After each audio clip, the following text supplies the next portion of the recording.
झारखंड, जो जंगलों और आदिवासी संस्कृति से भरा है, सरना या जाहेरथान के नाम से जाने जाने वाले पवित्र पेड़ों के झुरमुट की एक अनोखी परंपरा का घर है। ये सिर्फ पेड़ों के झुंड नहीं है, बल्कि इन्हें देवताओं और पूर्वजों की आत्माओं का निवास स्थान माना जाता है। आदिवासी समुदायों के लिए प्राचीन जंगल के ये टुकड़े पूजा के सबसे पवित्र स्थान हैं, जो किसी भी मानव निर्मित मंदिर या संरचना से कहीं ज्यादा महत्वपूर्ण है। इन्हें एक दैवीय विरासत माना जाता है, एक पवित्र स्थान जो अनगिनत पीढ़ियों से चला आ रहा है, जहां आध्यात्मिक और प्राकृतिक दुनिया आपस में जुड़ती है। इन पेड़ों के झुरमुटों को बाढ़ या कानूनों से नहीं, बल्कि एक गहरी आस्था और श्रद्धा की भावना से संरक्षित किया जाता है, जिसने सदियों से समुदायों का मार्गदर्शन किया है, यह सुनिश्चित करते हुए कि प्रकृति के ये अनछुए हिस्से कुल्हाड़ी से अछूते रहे। पवित्र पेड़ों के झुरमुट की अवधारणा आदिवासी जीवन की बनावट में गहराई से बुनी हुई है। यह एक मौलिक विश्वास का प्रतिनिधित्व करती है कि प्रकृति स्वयं ही दिव्यता का सर्वोच्च रूप है। सरना के भीतर के पेड़, चट्टानें और मिट्टी सभी को आध्यात्मिक ऊर्जा से भरपूर माना जाता है। साल का पेड़ या शोरिया रोबस्टा एक विशेष स्थान रखता है और अक्सर इन पेड़ों के झुरमुटों का केंद्रीय विशेषता होता है, जिसे गांव के देवता या ग्राम देवता का निवास स्थान माना जाता है। यह विश्वास प्रणाली लोगों और उनके पर्यावरण के बीच एक घनिष्ठ संबंध को बढ़ावा देती है, जहां प्रकृति के हर तत्व को एक जीवित इकाई के रूप में सम्मान दिया जाता है। यही कारण है कि पेड़ों के झुरमुटों को सावधानी पूर्वक संरक्षित किया जाता है। सरना से एक पेड़ या यहाँ तक कि एक शाखा काटना एक गंभीर वर्जित है, एक ऐसा कार्य जो पूरे समुदाय के लिए दुर्भाग्य ला सकता है। ये पवित्र जंगल प्राचीन पारिस्थितिक ज्ञान के जीवित प्रमाण हैं, जो आधुनिक संरक्षण आंदोलनों से पहले के हैं। वे जैविक हॉटस्पॉट हैं, जो वनस्पतियों और जीवों की दुर्लभ प्रजातियों को संरक्षित करते हैं, जो वनों की कटाई और विकास के कारण आसपास के क्षेत्रों से गायब हो सकते थे। पेड़ों के झुरमुट छोटे पारिस्थितिकी तंत्र के रूप में कार्य करते हैं, स्थानीय जैव विविधता को बनाए रखते हैं, जल स्तर को संरक्षित करते हैं और देशी पौधों की प्रजातियों के आनुवंशिक पूल को संरक्षित करते हैं। आदिवासी समुदायों के लिए इन पेड़ों के झुरमुटों की रक्षा करना सिर्फ एक धार्मिक कर्तव्य नहीं है, बल्कि उनके अस्तित्व के लिए एक व्यावहारिक आवश्यकता है। वे समझते हैं कि जंगल का स्वास्थ्य सीधे उनके समुदाय की भलाई से जुड़ा है। टिकाऊ जीवन में एक ऐसा सबक जिसे आधुनिक दुनिया अब समझना शुरू कर रही है। एक सरना का भौतिक स्वरूप अक्सर सरल लेकिन गहरा होता है। यह आमतौर पर पुराने ऊंचे पेड़ों का एक घना झुंड होता है, जो अपनी प्राकृतिक बेकाबू अवस्था में छोड़ दिया जाता है। कोई विस्तृत मूर्तियां या भव्य वास्तुशिल्प डिजाइन नहीं होते हैं। इसके बजाय पूजा पेड़ों की ओर ही निर्देशित होती है, या कभी-कभी उनके आधार पर रखी गई बिना तराशी हुई पत्थरों की ओर, जो दिव्य के निराकार और सर्वव्यापी स्वरूप का प्रतीक है। यह सरलता एक शक्तिशाली कथन है, जो एक ऐसे दर्शन को उजागर करती है जहां आध्यात्मिकता कृत्रिम कृतियों में नहीं, बल्कि प्रकृति की कच्ची अनगढ़ सुंदरता में पाई जाती है। सरना एक खुला हवा वाला मंदिर है, जो समुदाय के सभी सदस्यों के लिए सुलभ है, जो सभी धार्मिक समारोहों, सामाजिक समारोहों और महत्वपूर्ण गांव के निर्णयों के लिए केंद्रीय बिंदु के रूप में कार्य करता है। झारखंड के आदिवासी समुदायों जैसे मुंडा, ओराओन और संथाल के लिए सरना के धार्मिक महत्व को कम नहीं आंका जा सकता। यह उनकी आस्था का आधारशिला है, जिसे अक्सर सरना धर्म या सरना धर्म कहा जाता है। यह विश्वास प्रणाली जीवात्मवादी है, जिसका अर्थ है कि यह मानता है कि सभी प्राकृतिक वस्तुओं, पौधों और जानवरों से लेकर चट्टानों और नदियों तक में एक आत्मा या प्राण होता है। सरना वन इस विश्वास का सबसे शक्तिशाली रूप है, जिसे मुख्य सुरक्षात्मक देवी, जिसे सरना बूढ़ी या जाहिर एरा के नाम से जाना जाता है, का निवास स्थान माना जाता है। माना जाता है कि वह अन्य प्रकृति आत्माओं और पूर्वजों की आत्माओं के साथ समुदाय के कल्याण की देखरेख करती है। भरपूर फसल, अच्छा स्वास्थ्य और नुकसान से सुरक्षा सुनिश्चित करती है। पवित्र पुस्तकों और पैगंबरों वाले संगठित धर्मों के विपरीत सरना धर्म कहानियों, गीतों और अनुष्ठानों के माध्यम से मौखिक रूप से पीढ़ी दर पीढ़ी चला आता है। गांव का पुजारी, जिसे पहान या नाइके के नाम से जाना जाता है, इस परंपरा में एक महत्वपूर्ण भूमिका निभाता है। पाहन को उसकी धन या स्थिति के लिए नहीं चुना जाता है, बल्कि माना जाता है कि उसे आत्माओं द्वारा ही चुना जाता है। वह मानव दुनिया और दिव्य क्षेत्र के बीच मध्यस्थ के रूप में कार्य करता है। पवित्र वन के भीतर सभी अनुष्ठानों और बलिदानों का संचालन करता है। पारंपरिक अनुष्ठानों का उसका ज्ञान और देवताओं के साथ संवाद करने की उसकी क्षमता गांव के आध्यात्मिक संतुलन और समृद्धि को बनाए रखने के लिए महत्वपूर्ण है। यह आस्था गहरी व्यावहारिक है, जो जीवन, कृषि और सामुदायिक सद्भाव की तत्काल चिंताओं पर केंद्रित है। सरना वह जगह है जहां जीवन और प्रकृति के चक्र का जश्न मनाया जाता है। यहीं पर बुवाई के मौसम से पहले बारिश के लिए प्रार्थना की जाती है, अच्छी फसल के लिए धन्यवाद दिया जाता है और बीमारी और प्राकृतिक आपदाओं से सुरक्षा मांगी जाती है। वन में रहने वाली आत्माएं दूर, अमूर्त देवता नहीं है। उन्हें समुदाय के सक्रिय सदस्य माना जाता है, जिनके आशीर्वाद दैनिक अस्तित्व के लिए आवश्यक है। यह विश्वास, सम्मान और अन्योन्याश्रितता की गहरी भावना को बढ़ावा देता है। लोग वन की देखभाल करते हैं और बदले में वन के भीतर की आत्माएं लोगों की देखभाल करती हैं। ये पारस्परिक संबंध उनकी आध्यात्मिक पहचान और सांस्कृतिक निरंतरता का बहुत सार बनाता है। ये आस्था आदिवासी समुदायों को अपनेपन और सामूहिक पहचान की एक मजबूत भावना प्रदान करती है। एक तेजी से बदलती दुनिया में सरना उनकी स्थायी विरासत और उनकी अनूठी विश्व दृष्टि का प्रतीक है।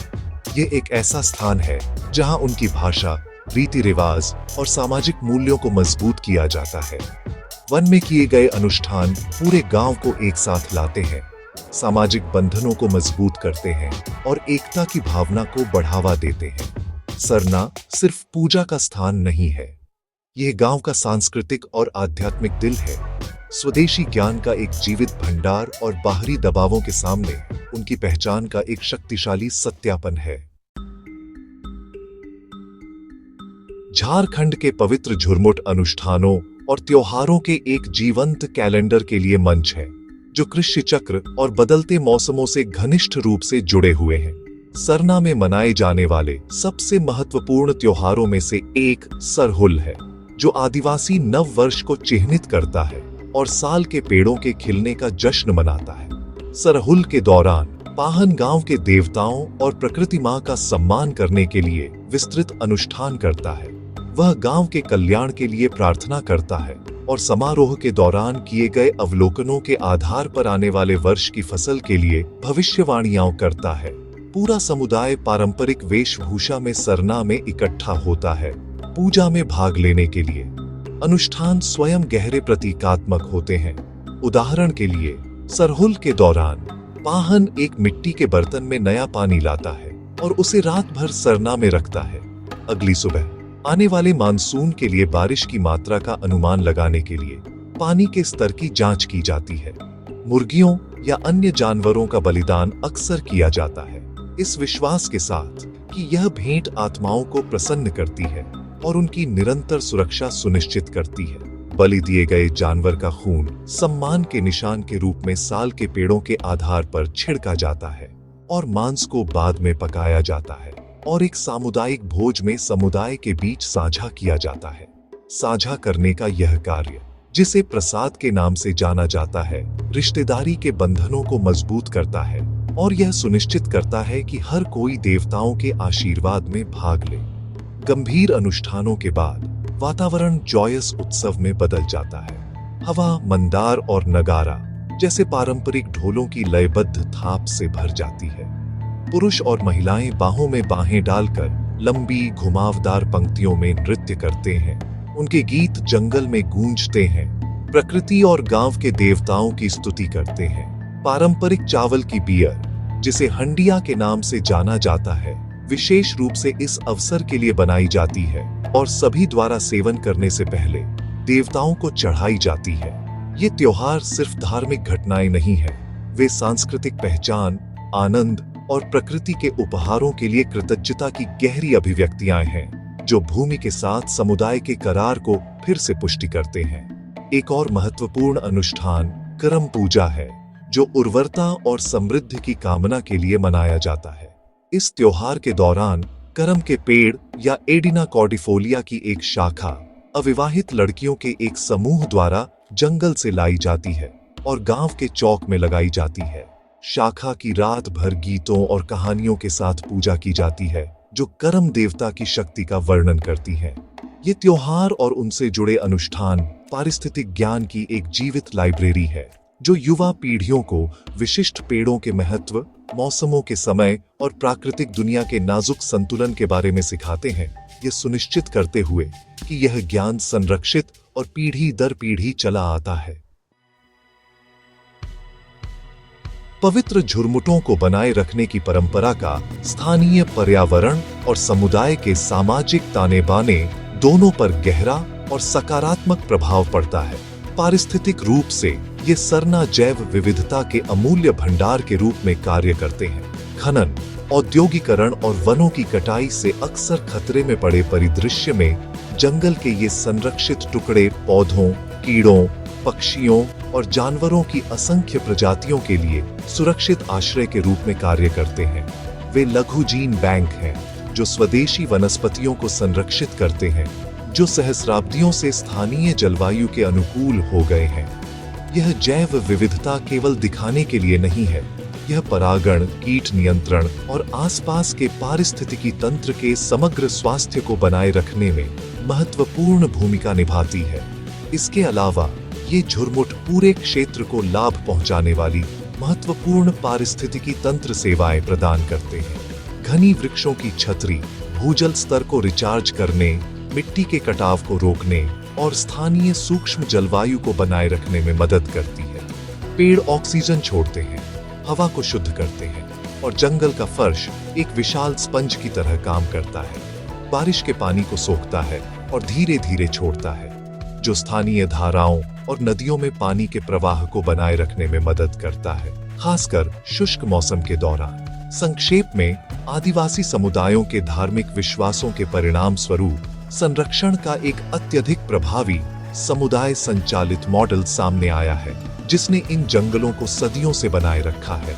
राष्ट्रीय उद्यानों या वन्य जीव अभयारण्यों की अवधारणा पेश होने से बहुत पहले सामाजिक रूप से सरना समुदाय को एकजुट करने और अपनी सांस्कृतिक विरासत को संरक्षित करने में एक केंद्रीय भूमिका निभाता है। ये ग्राम परिषद का स्थल है, जहां विवादों को सुलझाया जाता है और पूर्वजों की आत्माओं की निगरानी में महत्वपूर्ण निर्णय लिए जाते हैं। यह निर्णयों को नैतिक और आध्यात्मिक अधिकार की भावना प्रदान करता है, न्याय और सामाजिक सामंजस्य को बढ़ावा देता है।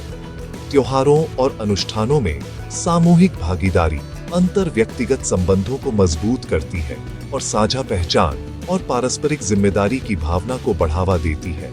इसलिए सरना एक सामाजिक लंगर के रूप में कार्य करता है, जो समुदाय को एक साथ रखता है और सहयोग, सम्मान और सामूहिक कल्याण के मूल्यों को मजबूत करता है। अंत में, झारखंड के पवित्र झुरमुट आस्था, संस्कृति और संरक्षण के बीच गहरे संबंध का एक शक्तिशाली प्रमाण है। वे केवल धार्मिक स्थल नहीं हैं, बल्कि एक स्थायी जीवन शैली के जीवित उदाहरण हैं, जहां मनुष्य खुद को प्रकृति का हिस्सा मानते हैं, उससे अलग नहीं। ये परंपराएं, जो जंगल को एक देवता के रूप में पूजने और संरक्षित करने के रूप में देखती हैं, आधुनिक दुनिया के लिए अमूल्य सबक प्रदान करती है, क्योंकि यह पर्यावरणीय संकटों से जूझ रही है। सरना का संरक्षण न केवल स्वदेशी समुदायों की अद्वितीय सांस्कृतिक पहचान के अस्तित्व के लिए, बल्कि क्षेत्र के पारिस्थितिक संतुलन के लिए भी महत्वपूर्ण है। वे एक ऐसे सद्भाव के स्थायी प्रतीक के रूप में खड़े हैं, जिसे हम सभी को प्राप्त करने का प्रयास करना चाहिए।